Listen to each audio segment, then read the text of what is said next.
Hello and welcome to another episode of the Autoblog Podcast. I'm Greg Migliore. Joining me today from various quarantined locations is Associate Editor Byron Hurd. What's going on, man? Hey, it's going. Enjoying this wonderful spring weather. Sometimes it's sunny, sometimes it's hailing. It's pretty wild. And on the other line is News Editor Joel Stocksdale. What's going on, Joel? Not much, just hanging in there.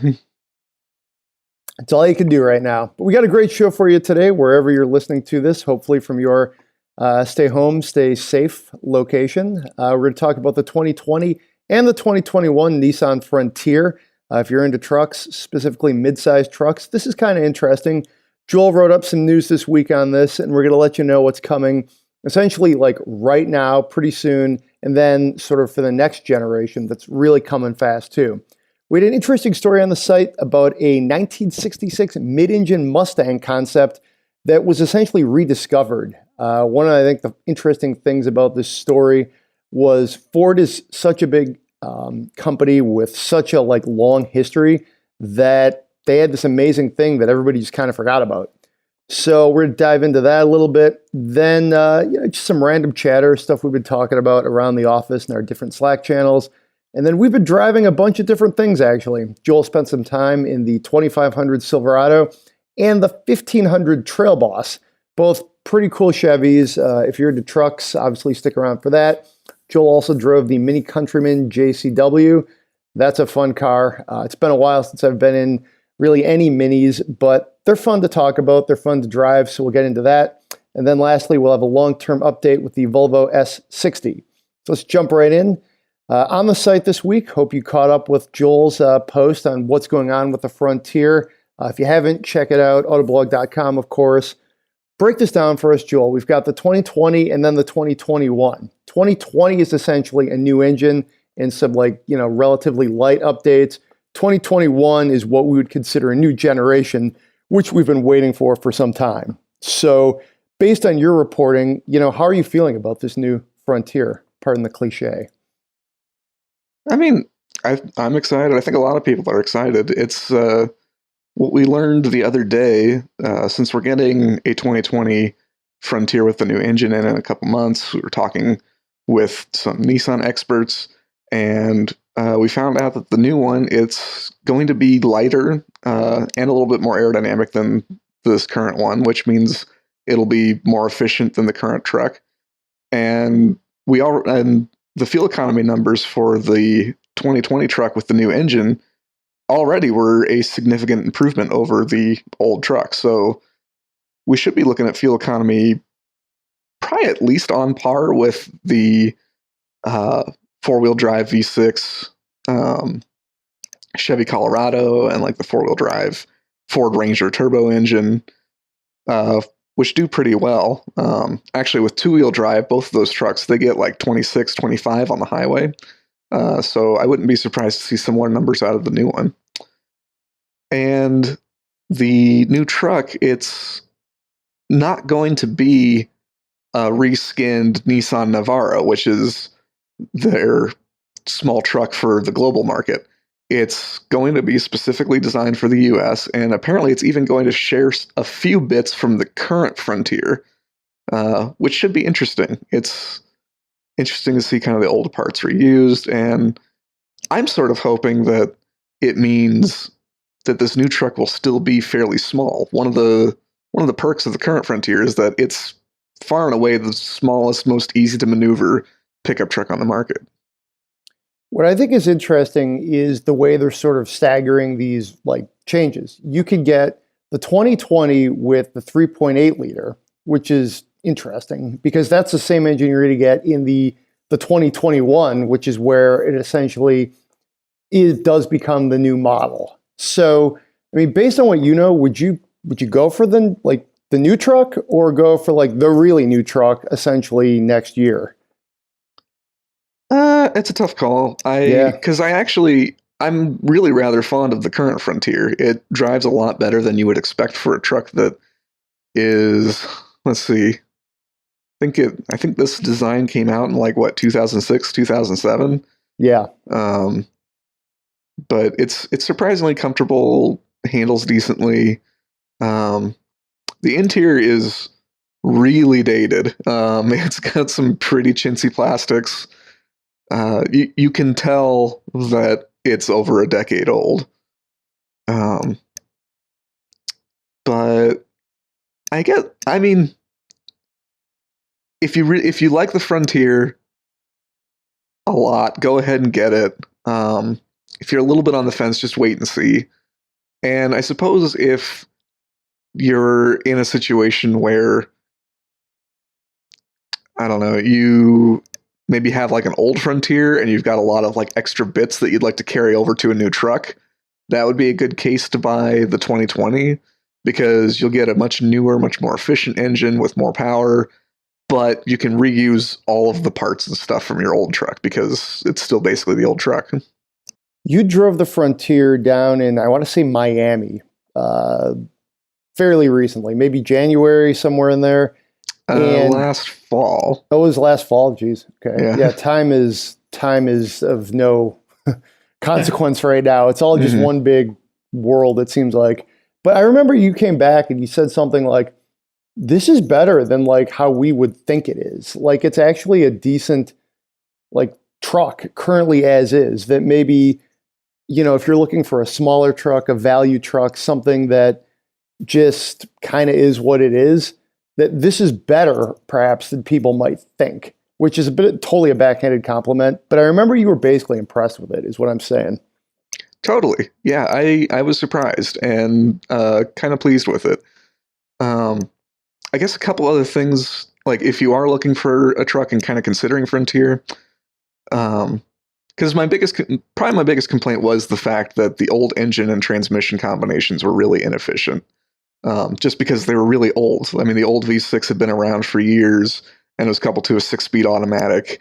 This new one, it's 93% different engine, and it's got a 9-speed automatic, so it can actually operate more efficiently. But another thing to consider is safety. The old truck doesn't hold up that great in current crash tests. It's fine, but all the competition is better. So for safety wise, probably better wait for the new truck.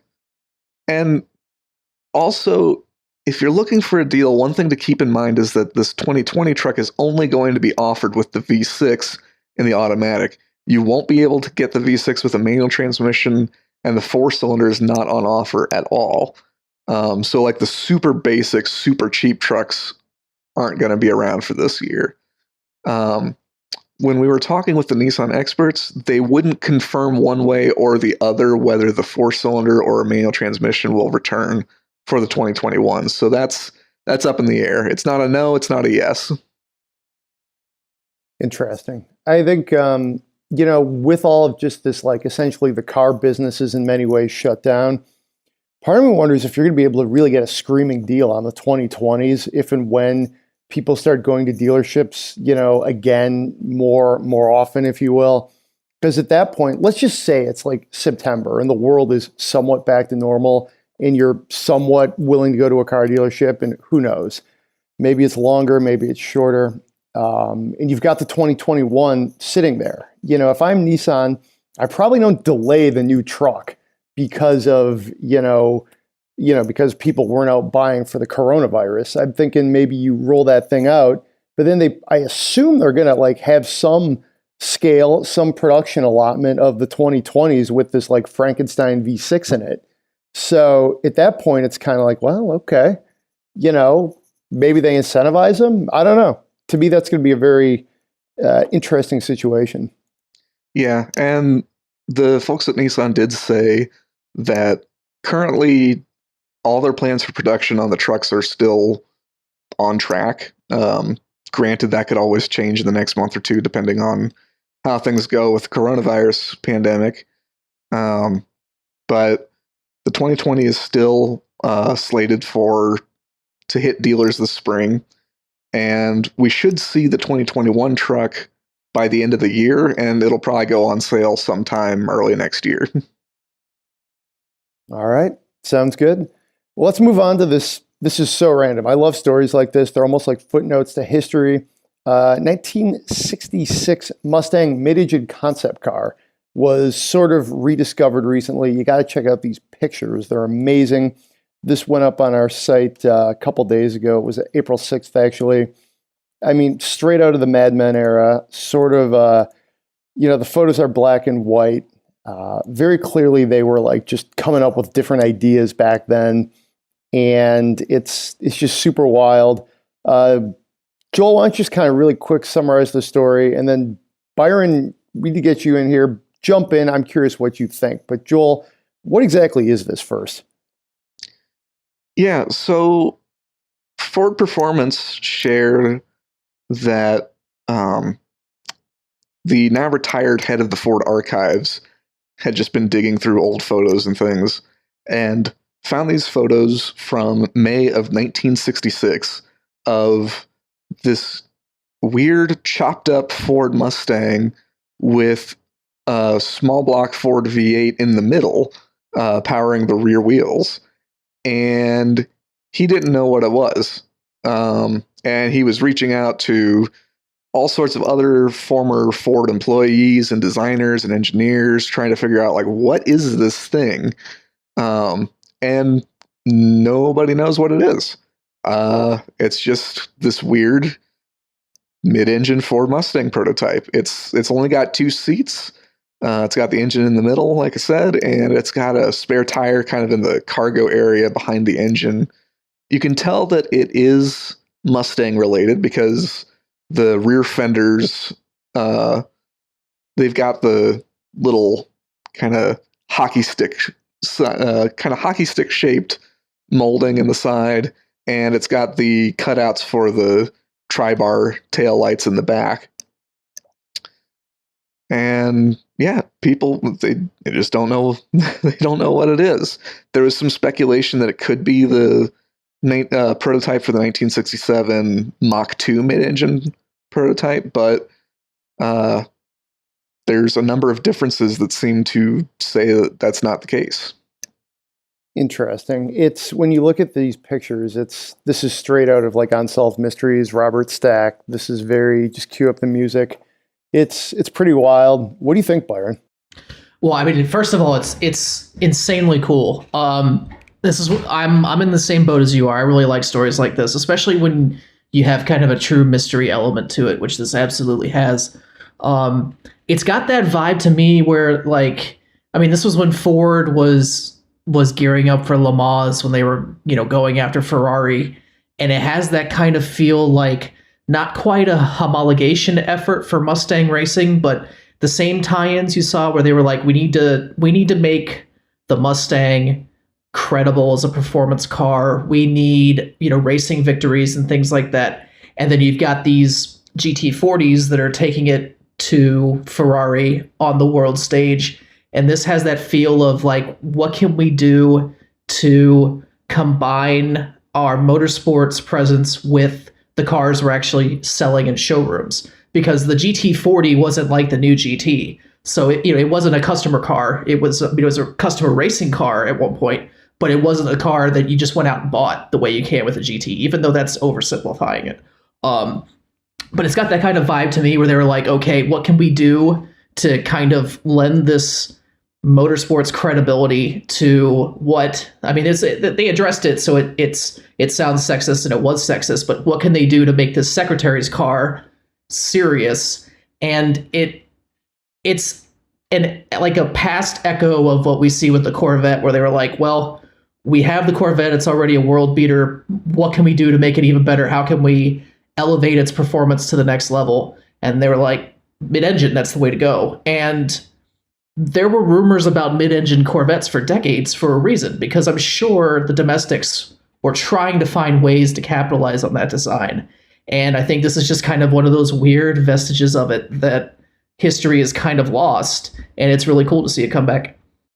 I think it's interesting, too, that, almost right out of the gate, they were already looking at ways to make a mid-engine Mustang. We talk about how the Corvette's mid-engine heritage goes back really far. It's interesting that's what they were doing, at least thinking about doing with this. My first gut instinct was like, this has got to be somehow related to like the Le Mans program, the homologation, like something like that. I mean, I wonder, there's just so much, like so many different ideas. Part of me also wonders if maybe this is just some engineers were screwing around, they had access to some of the parts, they fabricated some pieces, they took a motor and slapped it in. And then who knows, somebody took some pictures and stuck it in a drawer. And this was just like, what somebody did the month of May. Well, May probably was, so earlier that spring, almost 60 years ago. I mean, it's like, part of me just wonders if this is like a random project, though I kind of doubt that. The way this looks, it feels like there was an idea here that at least had some credence, some level of support. I don't know. It's interesting. And you could absolutely see it being like kind of a skunk works internal response to what Ford was effectively doing externally with Shelby. Because you have to think the Ford engineers kind of felt a little left out, like they wanted to get in on what was happening in California and just, they were isolated from it because they didn't have their hands in the racing program. And I think, this might have been their way of expressing their creativity, their vision for a mid-engine Ford race car that they weren't invited to actually participate in. Yeah, it's interesting. It's, the farther we kind of get away from some of that like really wide open West 50s, 60s racing times into the 70s when it was so dangerous, and they were doing all kinds of things just to like make, maybe a limited version to like sell to the public and then build something that could be raced, It's just the farther we get away with it or away from it, the more these things I think take on almost a mythical quality. And especially when you're talking about something that, you get like Mid-Engine, you get Mustang, you get, some circumstantial evidence that this, was around the time of the Mach 2. You get the whole Le Mans backdrop. It's very cool. The more of these that I think can resurface, I always find stuff like this interesting. Every now and then some sort of shipwreck will wash ashore along the coast and you're like, oh, wow, that's cool. Turns out that was from the Revolutionary War and nobody's even seen it in 200 years. So that to me is kind of like what this is. Something, from the dusty files of history just comes back out. I mean, the real amazing thing is if somebody could track down this prototype. I think there's almost no chance it still exists anywhere, but I mean, you never know. I mean, so many concept cars, even the ones that are well documented and photographed and show up at auto shows and stuff back in the 50s and 60s, most of those just got scrapped. Yep. And so I wouldn't hold my breath for this particular prototype to have survived, just because we don't even know what it is, and it was only partway finished in these photos. I wouldn't hold my breath that it exists. Or they hacked it up and pieces of it are somewhere else, and who knows. But I highly doubt this is still out there. So I guess that's kind of the random news for the week. Speaking of randomness, you guys, I think, were kind of the ringleaders of this like totally random Slack conversation. Happened yesterday morning with West Coast editor James Riswick. He tweeted about it last night, and that's what kind of made me notice it, because I saw it earlier, then kind of forgot about it, and I wish I had chimed in. You guys were talking about late 60s to early to mid 70s personal luxury coupes. I think the genesis of this was Oldsmobile Toronado somehow came up. And you guys really started going off on it. So if you want to talk about like a forgotten genre, talk about like Nixon era personal luxury coupes. I know you both had a couple of favorites, if you will. So I mean, I don't know, where'd you guys land? Well, I mean, we ended up discussing. Actually, it's kind of funny that we were zeroed in specifically on just GM coupes, but that's kind of where we ended up. We were talking about the Oldsmobile Toronado, the Buick Riviera, and the Cadillac Eldorado from the late 60s to early 70s. Yeah, I don't know. They're just they're really interesting cars, and it is a segment that seems to be really dead. Or, well, actually, I don't know. Maybe not really dead. We'll circle back to that in a second. But because I guess there actually are a few still out there. But yeah, with these cars, I don't know. They're long, they're wide. I guess they seem kind of selfish too. That such huge cars that are just two doors. I mean, I guess they're technically four seats, but I mean, it's not really for carrying around your family. And just kind of interesting things that, like, two of those three that we were discussing, the Eldorado and the Toronado, were both front wheel drive with giant V8s. But the Riviera was still pretty traditional. It was V8 rear wheel drive. It's interesting. It really seemed like Cadillac and Oldsmobile really owned this brand or this sort of segment for a while. Of course, Chrysler had some offerings in there. You know, the Thunderbird was, you know, depending on what you considered sort of premium and luxurious back then, it was kind of in there. I mean, it's just, I don't know. I'm interested too to hear what you think, Joel, if this segment is even remotely viable anymore. I think the Germans still do it pretty well with some of their big flagships. You know, you still can maybe get into something or like an S5 or something where I would say that gets to be almost like a personal luxury car.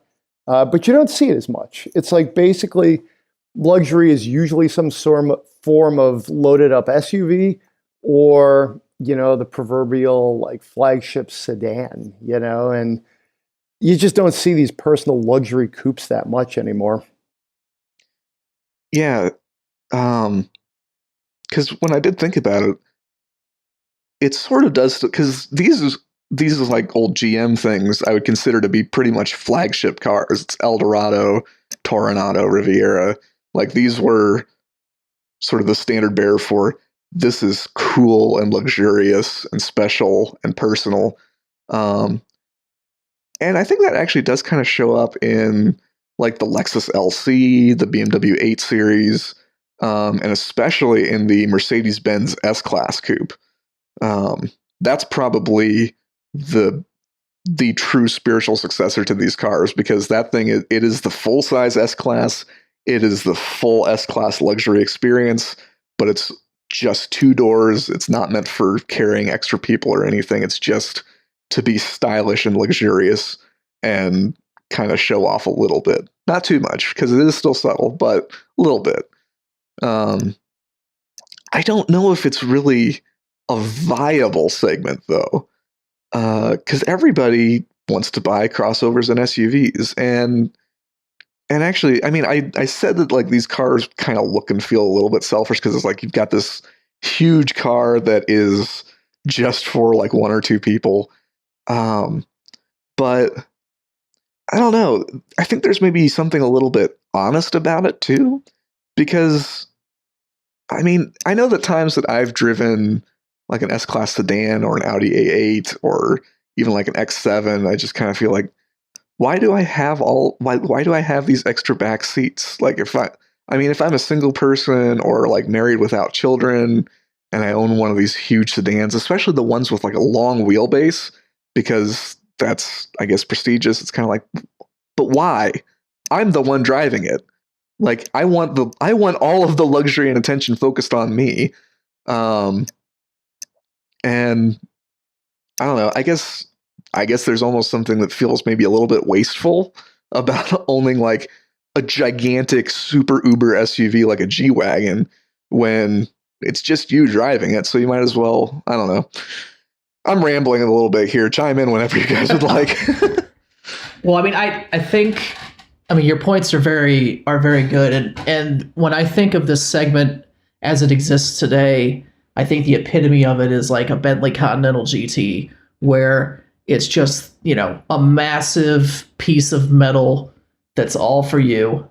And it's one of those things where they can really, I mean, they're viable in that kind of segment where people are willing to spend a lot of money on something impractical. And as you were talking, Joel, I was actually thinking I think the modern equivalent of these things is the like fastback SUV coupe.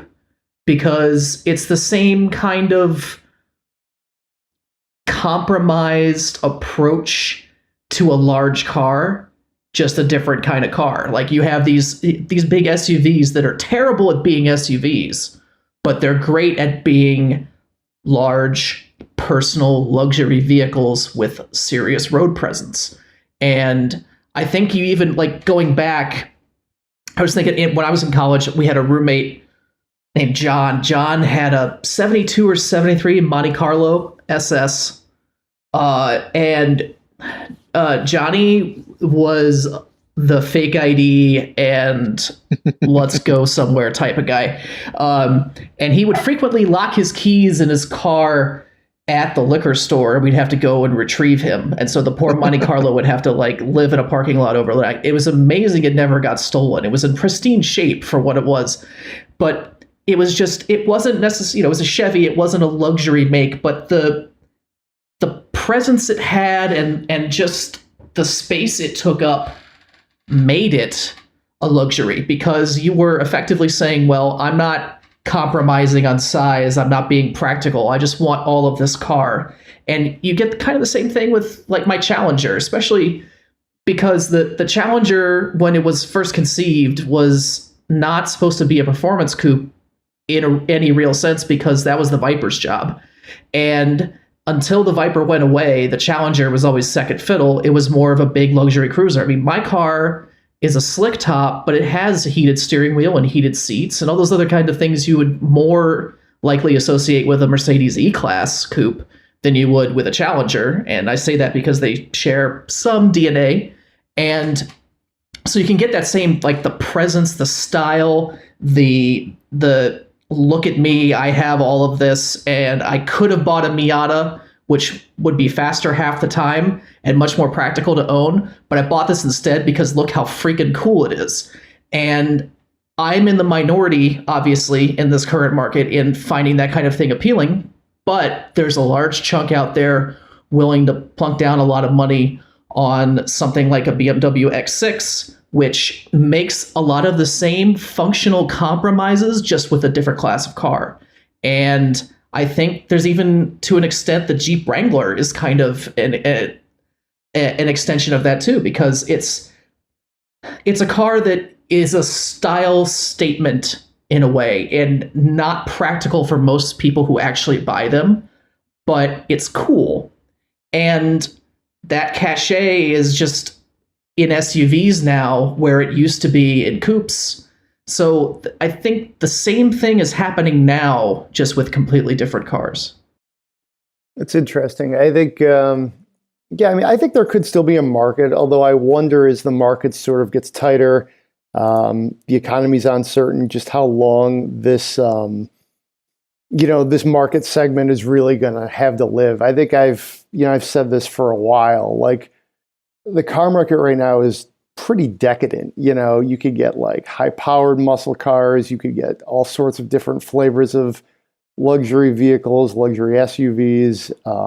You guys remember 10, 15 years ago, it was much more pared down, that sort of thing. And now it's kind of like, whatever flavor you want, you could have. It's great. It's, Baskin Robbins. And I feel like, some of these, if we do face like, couple few years of uncertain, economic times, then stuff like this is going to go by the wayside. Because, the last time we went through this, a lot of the muscle cars, a lot of the sports cars went away. The racing programs were cut.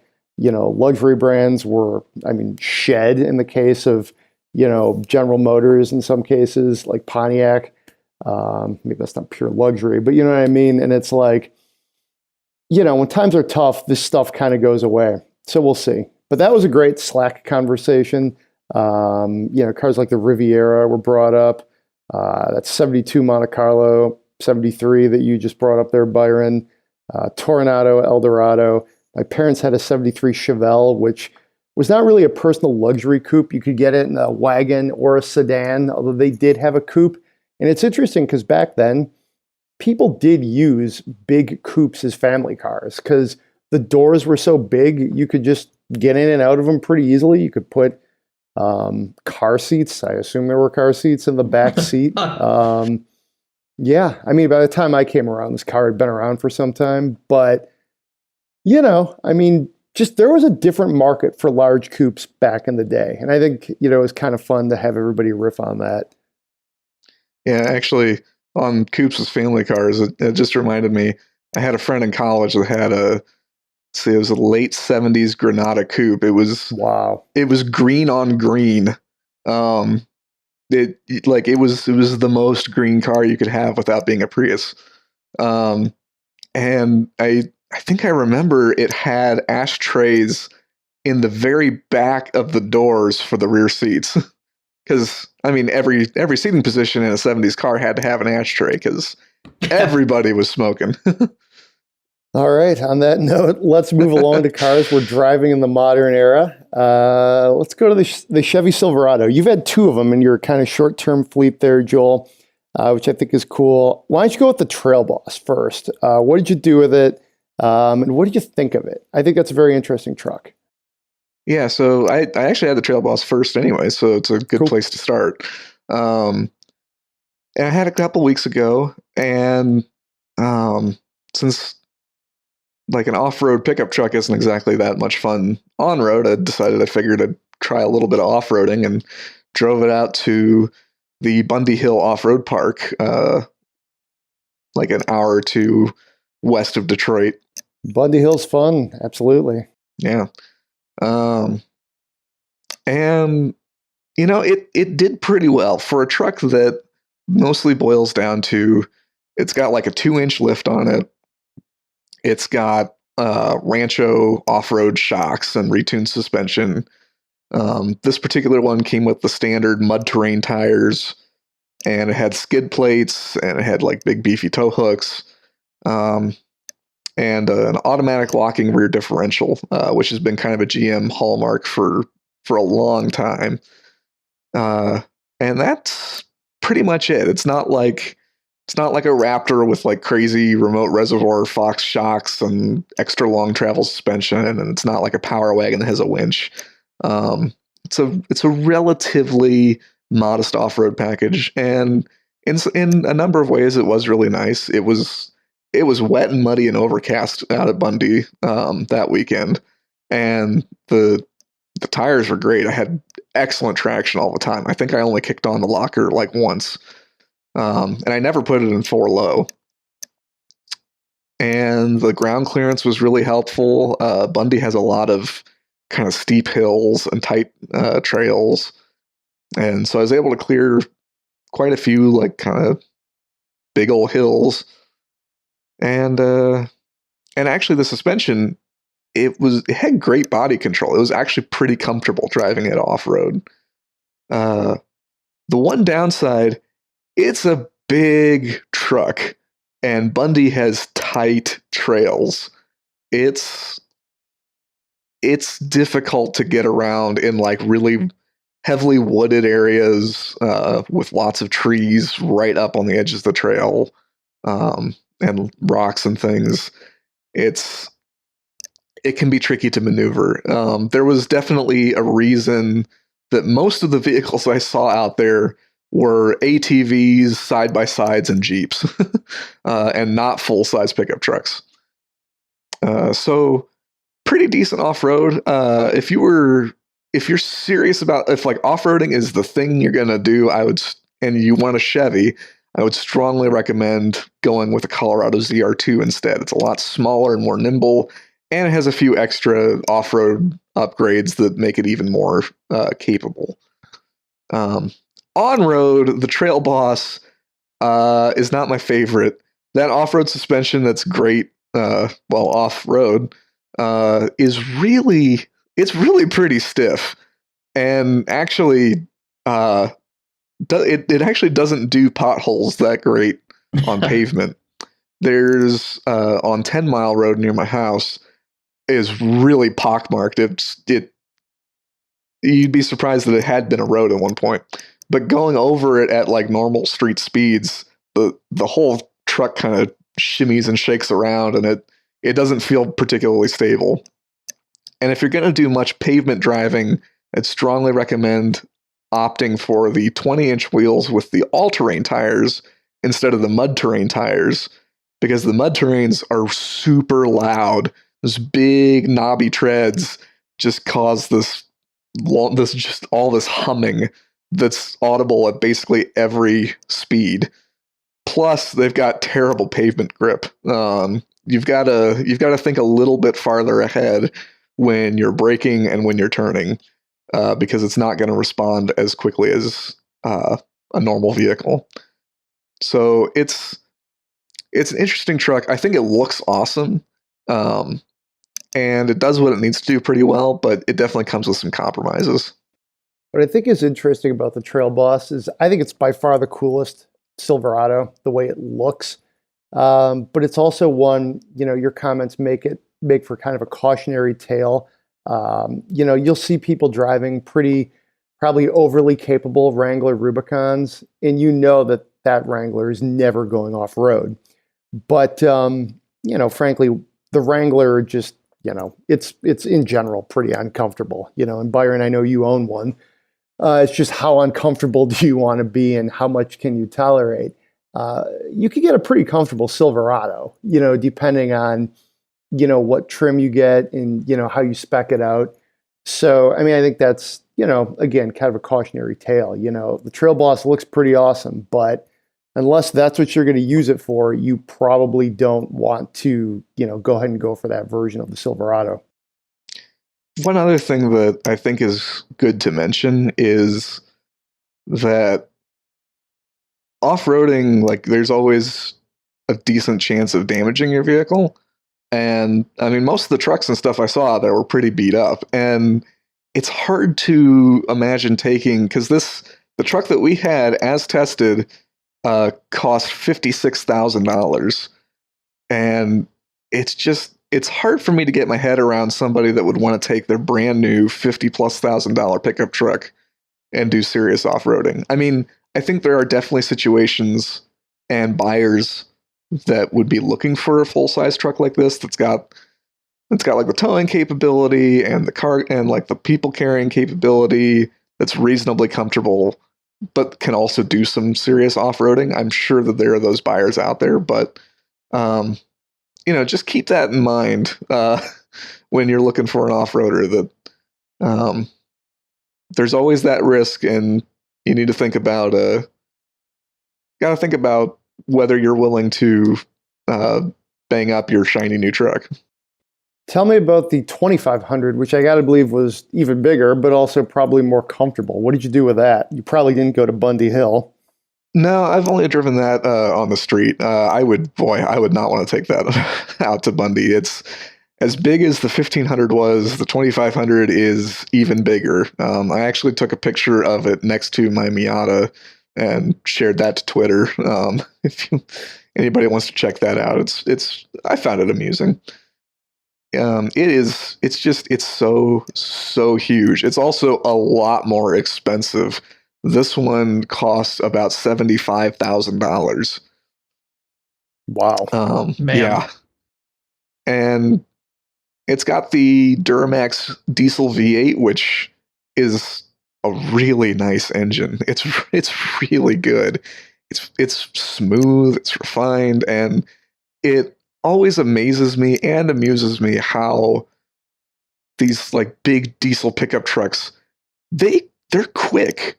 They move, and it just amazes me that this gigantic, super heavy chunk of metal can accelerate as effortlessly and quickly as it can. Yeah, it's a great engine. Interior is, it's basically the same as a regular Silverado, so it's kind of that gray, bland GM interior. But yeah, it's interesting. I kind of enjoy giant diesel trucks. Yeah, I would agree with that. I think I'm also just kind of overall, I've said this before in words and on the podcast, I'm really starting to come around on the Silverado. It took me a while. The new design, when I first saw it, I liked it, but then I was like, Geez, I don't know. I think they messed this up a little bit. But the more, like in the last couple of years, it's been around a little bit. It's grown on me. You look at the old trucks, and they do start to look, the farther away we get from that design, they do start to look a little dated. It's a more traditional look. This like new air quotes generation is a little quirkier. It's a little curvier. So there's that. And the last one was definitely more like just kind of boxy, if you will, more traditional. But especially the Trail Boss, especially the heavy duty versions, I'm liking the Silverado in a lot of ways. And, we mentioned this, I think, last week on the podcast. We hear that they're going to get updated interiors, which I think is going to really help them out. So we'll see. I mean, I like big trucks. They're fun. They're fun to haul stuff in. They're fun to go off-roading in. Regardless of how the interior shakes out, I still generally prefer the Ram as my like sort of best-in-class pick. But yeah, you had kind of a unique little Silverado test there, it sounds like. Yeah, and actually one last note. It's also funny how the heavy duty feels more truck-like. One of the things with the Silverado Trail Boss, even with the mud terrain tires and stuff, the steering was actually pretty quick, felt pretty weighted, and with the stiff suspension, like if it had some more grip, it would almost feel borderline sporty. But it's got a super long steering ratio. It's been a while since I've had to drive something where I have to turn the wheel over and over and over again to get around a corner. And the whole thing, it takes a minute for it to kind of make the corner. It's just kind of slow and lumbering. And also it is just so wide. It's wide, it's tall. It feels like a tiny big rig. Whereas, I mean, a lot of the modern, like the 1500 class pickup trucks, they're starting to feel almost car-like, but this still feels like old school pickup. Wow. Interesting. Yeah. I mean, I think sometimes, driving dynamics with trucks is something that, it's a very traditional feel, traditional dynamic. And I don't really see a lot of this stuff changing too much. Cool. Let's move on to the long-term update. Byron, you've spent a lot of time in the Volvo S60. Yes. Why don't you just remind everybody of what, how this thing is spec'd out, what it is, and then what you've been doing with it. Okay, so the one we've got in the garage is it's an inscription model, which means it's like the luxury-oriented interior versus the sporty one. T8 powertrain. That's the plug-in hybrid, 400 horsepower, 495 pound-feet of torque. It'll do 22 miles of pure EV range, which I actually validated today for the first time during our long-term run with it. It's honestly, I'm completely won over by this thing. It has some powertrain idiosyncrasies, if you will. It's not the most refined. It's sometimes obnoxiously so, but on the whole, it is one of the best luxury cars I've driven in a long time, and it's really hard to beat the level of comfort it offers. Those seats are phenomenal, and the performance you get and the practicality it offers, mostly just based on its fuel economy. I mean, we haven't done a great job of driving it like a hybrid, like we as a collective group, because we have so many people with longer highway commutes and stuff like that deplete the battery instantly and kind of invalidate the one thing it's superb at, which is being efficient around town. But it's got so much more to offer that I don't really feel like we're missing out on a lot.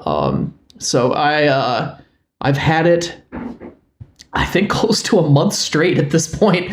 And as I mentioned just a minute ago, today was the first time I actually took it out with it starting at a full battery charge and just seeing if I could go the entire range that was suggested by the EPA without the gas engine coming on, because it's impossible to completely prevent it.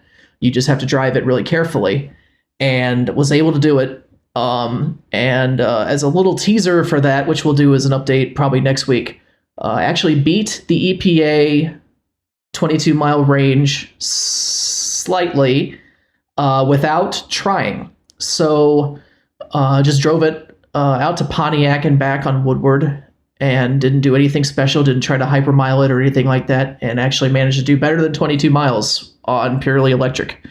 So it's an impressive car. I mean, if I owned one, I would effectively be able to commute to our office indefinitely without ever putting gasoline in it, and still have a 400 horsepower hybrid that can eat all the Hemi Chargers around here for lunch. So there you go.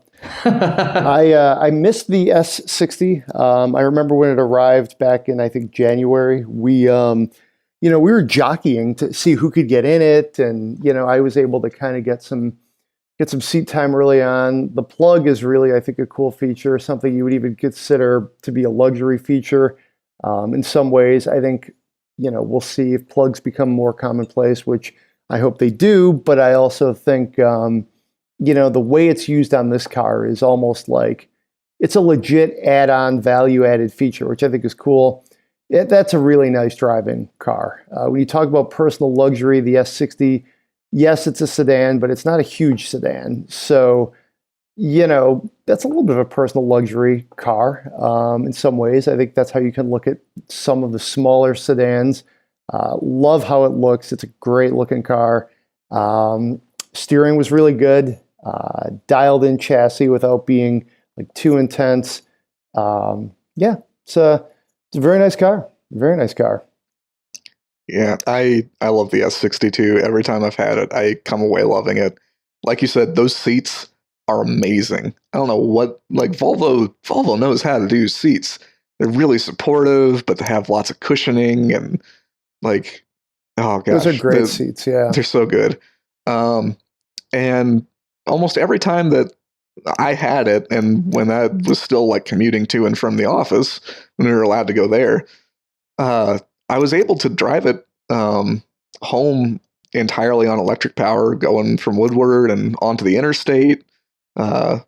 And granted, I did have to kind of limit my pedal usage a little bit, and there's not really and I know that some other people in the office, including I think you, Byron, mentioned that you wish that there was a more clear point in like the pedal travel that would say when you would kick on the gas engine. I've managed to kind of work around that, and I can drive it EV only pretty easily. And oftentimes I would like drive it home on EV power and then drive it back to the office on like the full performance hybrid power and just let it rip all 400 horses. Yeah.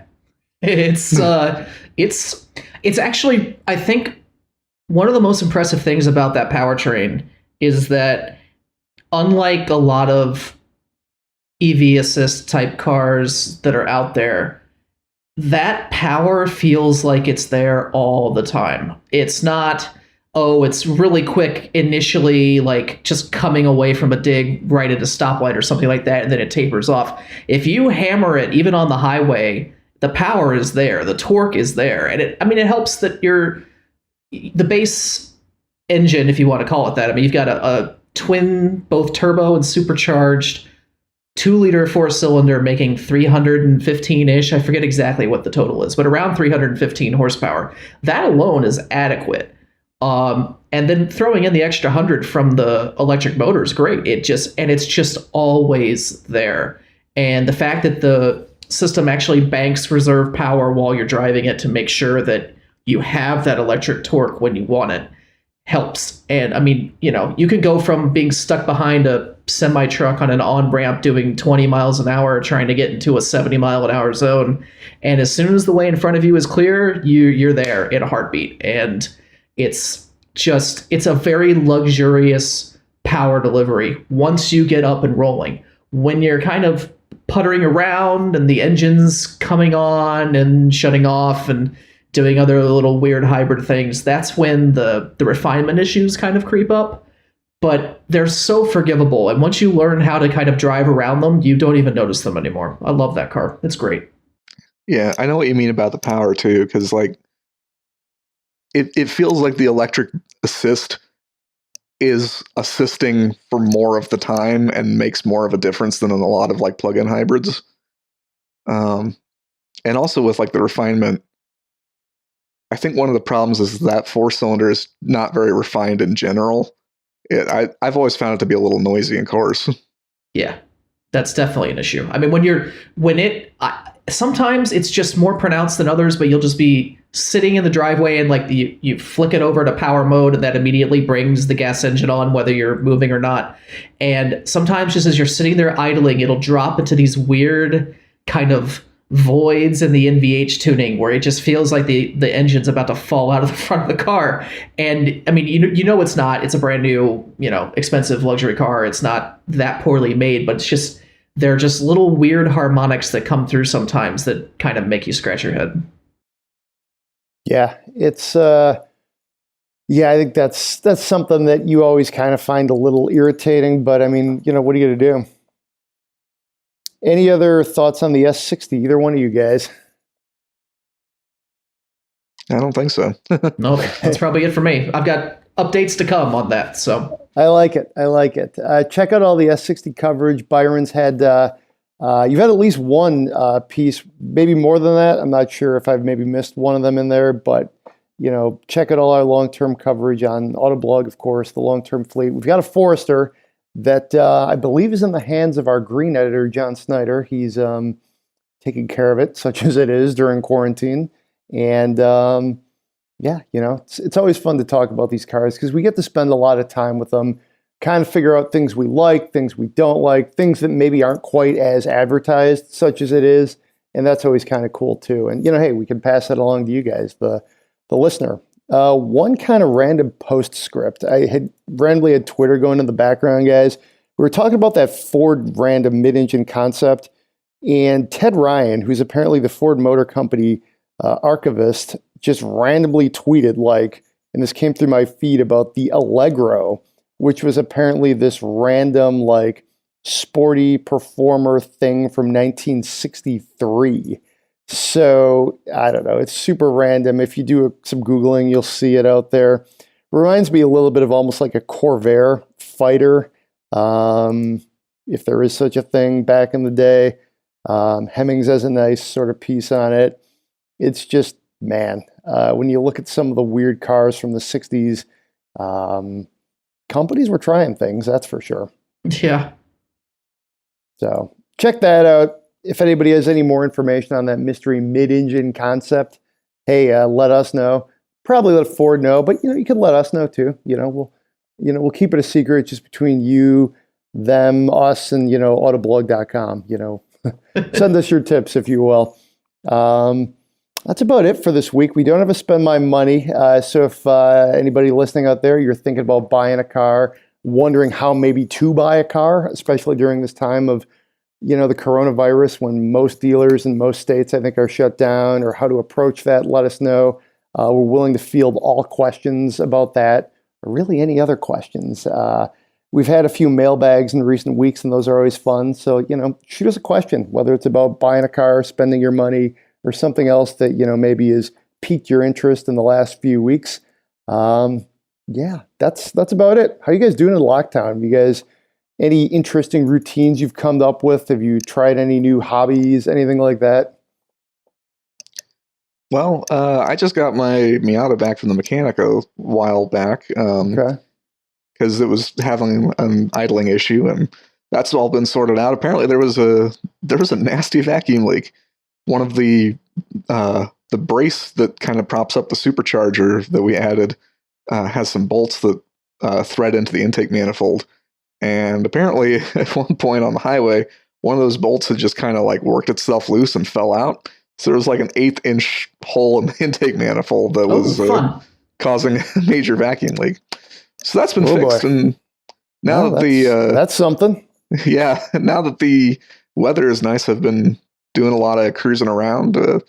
Woodward has been busy with lots of cool cars the last couple of days because the weather's been awesome and everybody's been cooped up. So everyone's out cruising around. How about you, Byron? Any I don't know. What have you been doing, man? Normally I see you every day in the office. What have you been up to? I've been getting really good at moving boxes. Oh, right. You moved. That's about it. I'll wrap that up next week. Yeah. So my hobby has just been taping cardboard together for the past month and a half. Nice. Yeah. I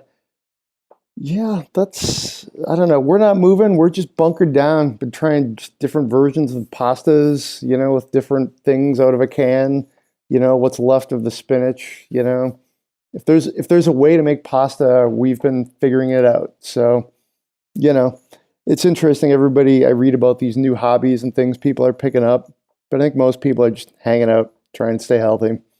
And that's what you're supposed to do. So I guess we'll leave it there. It's a good way to sign off for this week of the Autoblog Podcast. It's been fun hanging out with you guys, Byron and Joel, and of course all of you listening at home or in your cars or when you're out walking the dog or wherever you do listen to the Autoblog Podcast. Stay safe. Enjoy the drive, of course, if you're going to one of your approved grocery or medicinal purposes. And, hey, we'll see you next week.